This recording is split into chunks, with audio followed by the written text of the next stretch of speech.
मखाने तो आप सभी ने बहुत खाए होंगे, पर क्या कभी आपने ये जानने की कोशिश की है कि आखिर मखानों को भट्टी में तैयार कैसे किया जाता है और इसकी खेती कैसे की जाती है। और वहीं मार्केट में मिलने वाला मुलायम, स्वादिष्ट, फाइबर और एंटीऑक्सीडेंट से भरपूर ये मखाना इतना महंगा क्यों होता है। आखिर ऐसा क्या है मखाने में जो इसे इतना वैल्यूएबल बना देता है, चलिए जानते हैं। देखिए, मखाना एक विशेष प्रकार के जलकुंभी के पौधे यानी वाटर लिली के प्लांट से मिलने वाले बीज से तैयार होता है, जो कि देखने में काले भूरे रंग के होते हैं। इन्हीं को जब भट्टी में गर्म किया जाता है तो अंदर से पॉपकॉर्न की ही तरह लावा निकलता है, जिसे मखाना कहते हैं। चलिए अब जानते हैं कि मखाने के बीज यानी इस वाटर लिली की खेती कैसे होती है और ये इतनी जटिल क्यों है।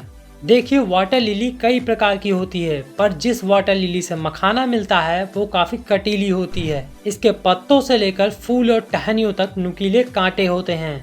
उसके अलावा मखाने की खेती किसी खेत या जमीन पर नहीं बल्कि तालाब में होती है और ये पूरे एक साल की खेती होती है। मखाने की ज्यादातर खेती हमारे देश के बिहार स्टेट में की जाती है। वहीं मखाने के बीज की बुआई से पहले अक्टूबर नवंबर में तालाब की सफाई की जाती है, जिसके बाद दिसंबर से जनवरी महीने तक मखाने की बुआई होती है, जो कि कुछ इस तरह की जाती है। इसका बीज इस तरह गोल, काले और भूरे रंग का होता है। बुआई के 2 महीनों के अंदर ही पौधे से नए पत्ते पानी के ऊपर छछड़ने लगते हैं और पूरा तालाब देखते ही देखते इन कटीले पत्तों से ढक जाता है। जिसके बाद अप्रैल महीने से पौधों से कलियां निकलने लगती हैं। कई बार ये कलियां पत्तों से ढक जाती हैं तो किसान इन पत्तों को काट कर हटा देते हैं और वहीं मई महीने की शुरुआत में ये कटीली कलियां फूल में तब्दील होने लगती हैं, जिसका फूल देखने में बैंगनी रंग का होता है। लास्ट मई आते आते फूल फल में बदल जाते हैं, जो कि काफी कटीले होते हैं, पर एक फल से तकरीबन 70 से 100 बीज मिलते हैं,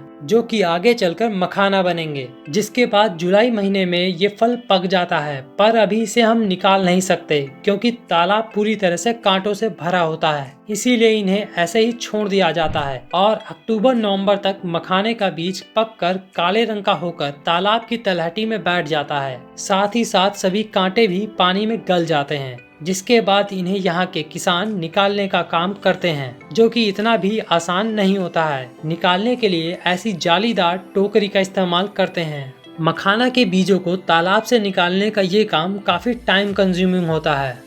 जिसके बाद इन निकाले हुए बीजों को अच्छे से रगड़ रगड़ कर साफ कर लिया जाता है और कई बार धोने के बाद भट्टी ले जाया जाता है, जहां इन्हें 8 से 10 घंटे फैलाकर सुखाया जाता है ताकि इनका पानी सूख जाए।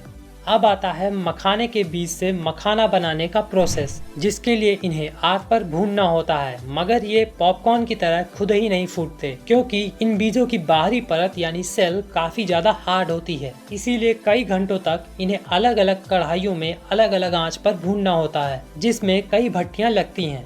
तब जाकर आखिरी में इन्हें लकड़ी के चपटे हथौड़े से मारकर फोड़ना पड़ता है और इस तरह मुलायम सफेद गुदगुदा मखाना बाहर निकलता है। जिसके बाद इन्हें छन्नी से छानकर साफ कर लेते हैं और अलग अलग साइज के मुताबिक अलग अलग कर लेते हैं, क्योंकि छोटे बड़े मखाने की कीमत मार्केट में कम ज्यादा मिलती है। जिसके बाद इन्हें पैकेट में पैक करके या बोरों में भरकर भिजवा दिया जाता है मार्केट में बिकने के लिए। मखाना सिर्फ हमारे ही देश में नहीं बल्कि बाहर के देशों में भी दबाकर कंज्यूम किया जाता है, क्योंकि इसमें काफी ज्यादा मात्रा में फाइबर, मिनरल्स और एंटीऑक्सीडेंट्स मौजूद होते हैं, इसीलिए इसे सुपर फूड कहते हैं। उम्मीद है अब आप जान गए होंगे कि मखाना कैसे तैयार होता है और ये इतना महंगा क्यों होता है। मिलते हैं नेक्स्ट वीडियो में, तब तक आप इन 2 वीडियोस को